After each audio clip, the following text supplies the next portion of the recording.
Hello everyone, welcome back to On The Fly. Today we're going to be recapping the trade between the Toronto Maple Leafs and the Arizona Coyotes. So taking a look at the trade, we have Ilya Lyubushkin and Ryan Dzingel going to the Toronto Maple Leafs in exchange for Nick Ritchie and a conditional 2023 third round pick. The condition is that the Arizona Coyotes get the pick between the 23 third and the 2025 second round pick. And you might be wondering, why? Why would you do that? Why would you give them the opportunity? Obviously, they're going to pick the 2025 second because it is going to be the better pick. But at the end of the day, I don't know if it's that much better of a pick in terms of the Arizona Coyotes because they are going to need some sort of big name player coming in. That might not come in the first round, but when you look at the third round, you do get quite a few solid guys. And at the end of the day, the Coyotes don't have that much right now. They need some help. They're going to get a little bit of a package for Chychrun coming to the deadline, and I do expect a team to jump that, and they are going to pay way over than what they need to. But at the end of the day, I think it is an interesting deal for the Arizona Coyotes and the Toronto Maple Leafs and the NHL as a whole, because you look at sort of the revolutionary deals, right? Mark Savard to the Tampa Bay Lightnings at 50% retained after trading him through another team to retain the salary. That was a big revolutionary idea in hockey in terms of the trading world. I think this trade is going to be something along those lines where you start to have teams getting to pick between two picks, one in the more present, one in the future, just because I think they can, right? You take a look at that sort of 50% rule, you start to look around. A lot of teams started to do that, especially at last year's trade deadline. There was a whole bunch of 50% retained to a different team. You get a second, a third, a fourth, depending on where you are, and it doesn't matter because you don't have the cap space. You're not going to contend. You don't need the cap space.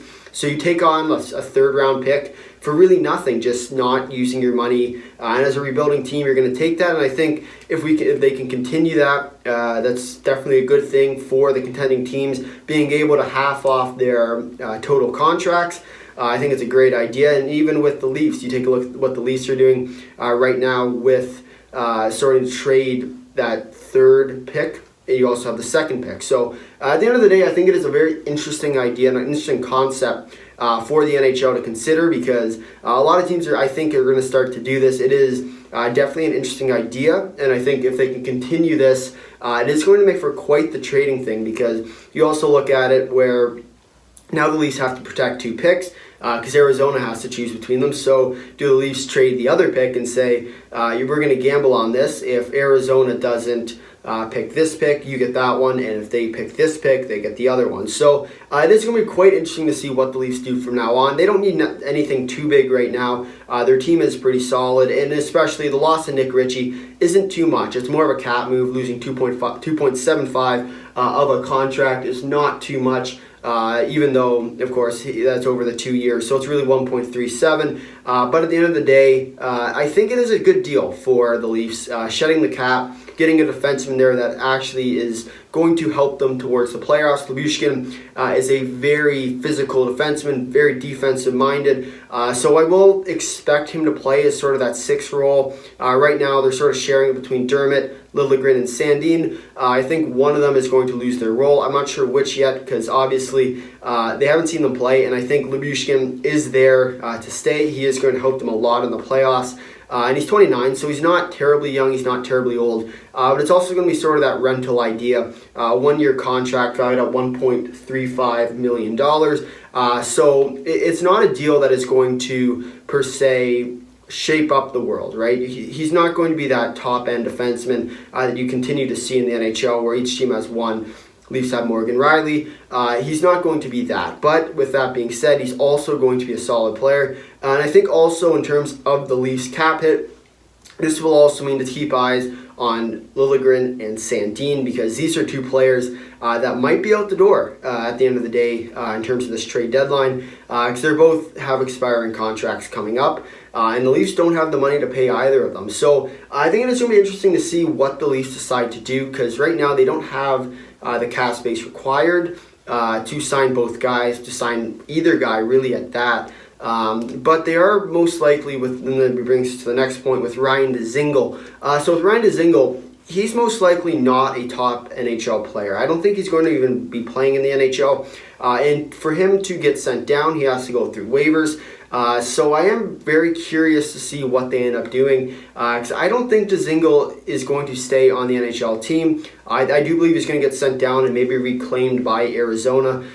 Just sort of the whole point of it was to get another player in return. But if the Leafs do place him on waivers, expect the Coyotes to re-pick him up. He's been injury prone in the past, but he is a solid player still, and I think if the Coyotes want to take a shot, he's shown that he wants to stay in Arizona, so it does make a lot of sense for him to stay.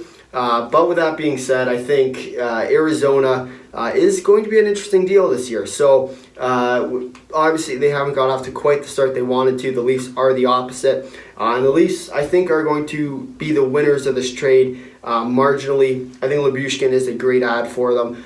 So I'm going to give them an A- in terms of their trade for today. And for the Coyotes, I'm going to give them a B+. And I think it's mainly just because they get this pick. Lyubushkin is going to leave anyway. He's a UFA after this year. And Dzingel isn't necessarily a top-end player. You get a third-line kind of guy in Nick Ritchie, and you get a pretty good pick at a third-round or a second-round pick, depending on where they want to go.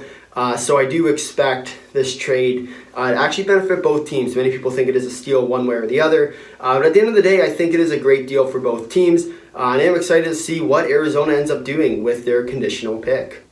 If you made it this far in the video, thanks for watching. If you'd like to drop a like, if you really liked it, consider subscribing. Tell all your friends, leave a comment down below your thoughts on the trade. Until next time, see ya.